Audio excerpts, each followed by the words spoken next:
В этом видео я покажу 5 практичных способов применения ChatGPT, реальные работы, которые там можно делать, и еще одну секретную возможность, которая превратит его в интерактивного персонального ассистента.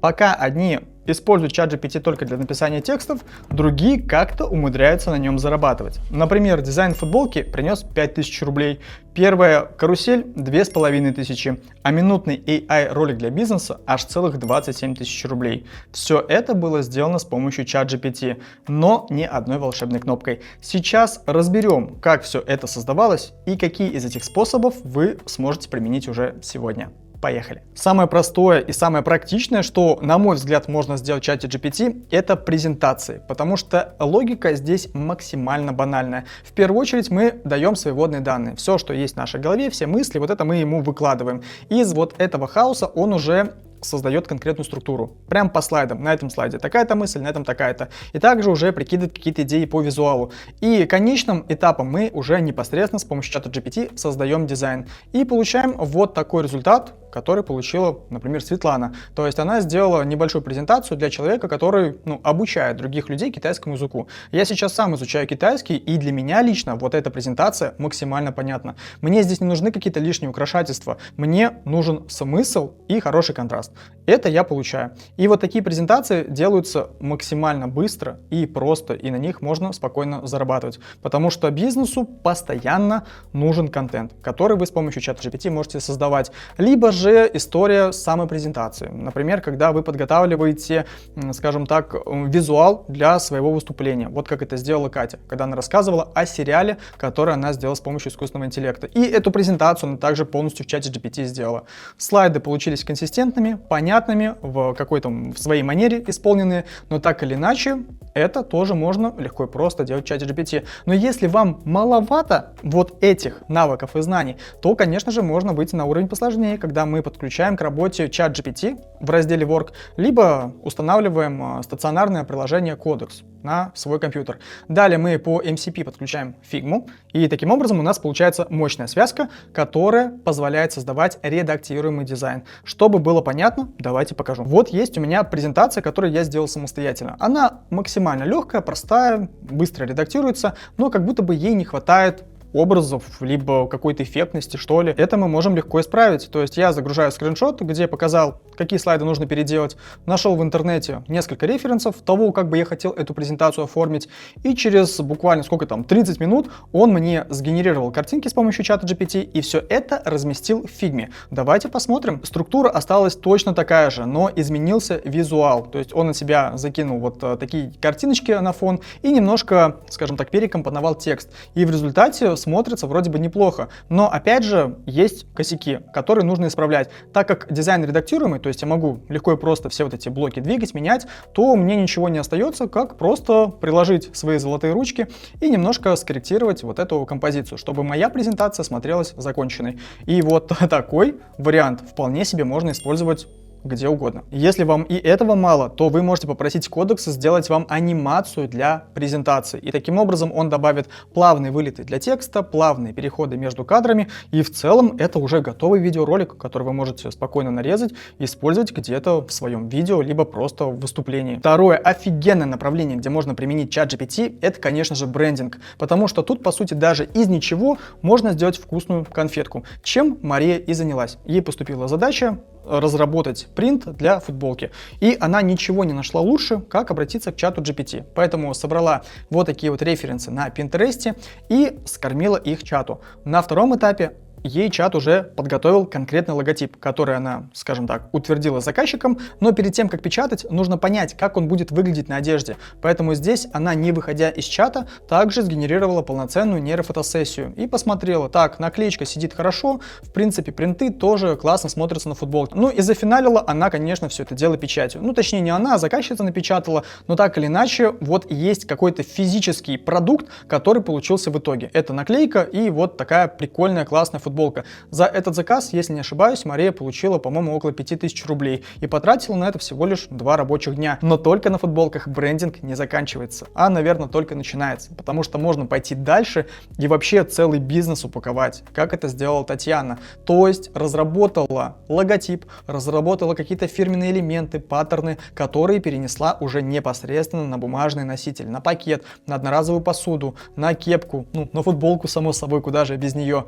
И вот это уже смотрится гораздо более масштабно и применимо к бизнесу. Само собой, конечно же, ChatGPT дает здесь в основном идею, дает какие-то генерации, картинки, но дальше это все нужно будет самостоятельно доработать в том же самом иллюстраторе, либо в каком-то другом графическом редакторе и подготовить для печати. Но это уже совсем другая история, как говорится, ну и деньги здесь другие. Я прекрасно понимаю, что сейчас не у всех есть какие-то крутые и объемные заказы, но попробовать-то ChatGPT в деле хочется, и здесь нет ничего лучше, как сделать мерч для себя любимого. Как это сделала, например, Наталья. То есть по классике это футболочка, шопер, получается чехольчик на телефон, и все это в своем собственном стиле, который был разработан самостоятельно с помощью чата GPT и просто-напросто распечатан. Либо вот эта потрясающая красная яркая футболка с надписью и логотипом ИИ акселератора. Ее сделала для меня Екатерина, также полностью в чате GPT, единственное, там что-то руками немножко доделала, и я просто кайфую носить эту футболку, потому что она является частицей моего дела. Следующий довольно банальный пример, где можно использовать чат GPT, это, конечно же, создание дизайна. Но, как правило, на простых вещах и строится заработок, потому что в чате GPT можно делать кучу картинок и на этом зарабатывать. Ну и я, соответственно, дальше покажу примеры. Но начать я хотел бы с небольшой пользы, которая вам позволит создавать дизайн в едином стиле. То есть вы начинаете работу не с того, что просто пишете там, сделай мне там какой-то красивый дизайн, а вы разрабатываете конкретную дизайн-систему, в которой вы отображаете цвета, которые будут использоваться в проекте, шрифты, которые будут подходить для него, и образы, которые лучше всего будут раскрывать либо бренд, либо ваш товар. И, соответственно, в результате вы, когда прикрепляете вот эту готовую систему уже к вашему чату GPT, он вам выдает дизайн, который выполнен как бы вот в одном стиле. То есть тут и шрифты сочетаются, и, скажем так, цвета подходят друг к другу. Соответственно, как сделать такую дизайн-систему, я сейчас объяснять не буду, потому что это я уже сделал в одном из наших роликов, который будет доступен по подсказке. Ну, где-то сверху мы это добавим. Можете перейти, посмотреть, там я подробно рассказал, как вот такую дизайн-систему сделать. Соответственно, когда вы создаете дизайн в чате GPT, то он может косячить. То есть есть какие-то неточности, есть какой-то лишний текст. И, как правило, чтобы вот эти все моменты нивелировать, дизайнер уже докручивает это все самостоятельно в графическом редакторе. Вот, например, Дарья уже получила, скажем так, идею от чата GPT, разложила ее по слайдам и далее просто перенесла данный макет в Figma и его докрутила. Где-то генерация заменила, где-то убрала там лишний текст, где-то там усилила какие-то образы и так далее. То есть в итоге получилась полноценная классная воронка, которую не стыдно сдать клиенту и за которую она получила деньги. То есть это не сырой материал, и ей как бы здесь пришлось доработать. И в этом и есть, как бы, я считаю, задача каждого дизайнера, как бы не просто тупые картинки отправлять сгенерированные.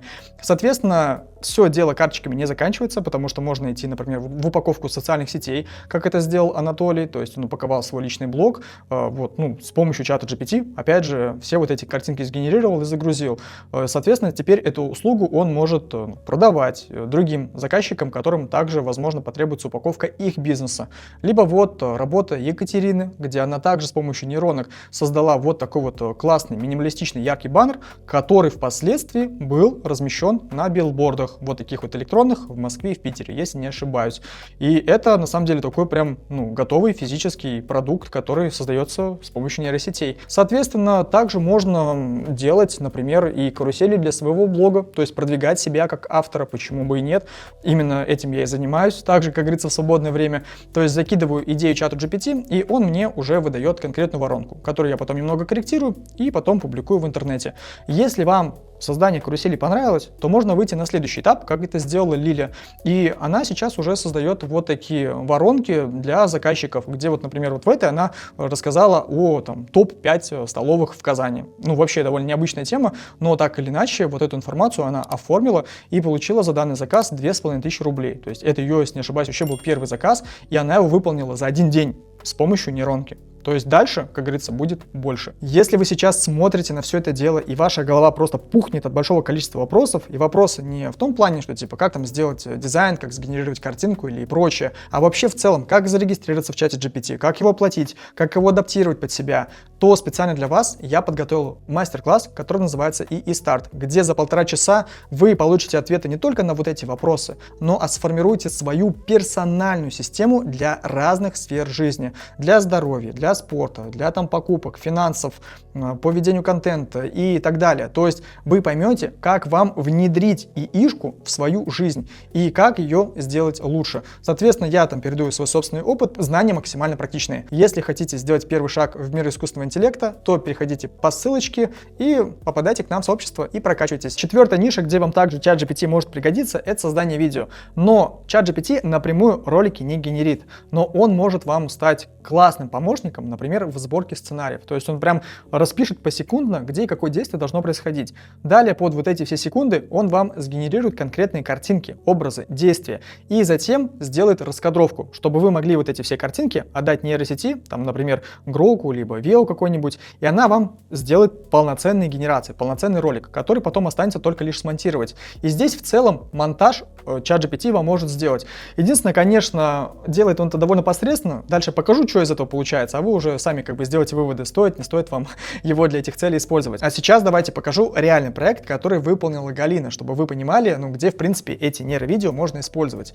Вот она для своего заказчика на главную страницу сделала видеоролик длительностью где-то в минуту. То есть она с помощью чата GPT там сценарий составила, картинки нагенерила, получила генерации в нейросети, которая называется Veo, и потом самостоятельно вот эти все мини-кусочки собрала в программе CapCut. Наложила субтитры, там какую-то инфографику добавила, и вот готовый продукт, за который клиент заплатил, и если не ошибаюсь, в районе 27 тысяч рублей. Неплохо, я тоже так считаю. То есть здесь вот уже можно начать монетизировать нейронки и начать, как говорится, на них зарабатывать реальные деньги. Либо же вот еще пример. Это Катя, начинающий AI-креатор, и с помощью нейронок она создает вот такие прикольные нейросериалы, которые набирают сейчас просмотры, набирают охваты, и здесь механика точно такая же. С помощью чата GPT генерит сценарий, генерит, получается, кадры, раскадровки, и уже в Гроке все это дело оживляет. И таким образом сейчас она набирает медийный вес, набирает подписчиков и открывает двери для нового сотрудничества. То есть, скорее всего, к ней будут приходить какие-то бренды,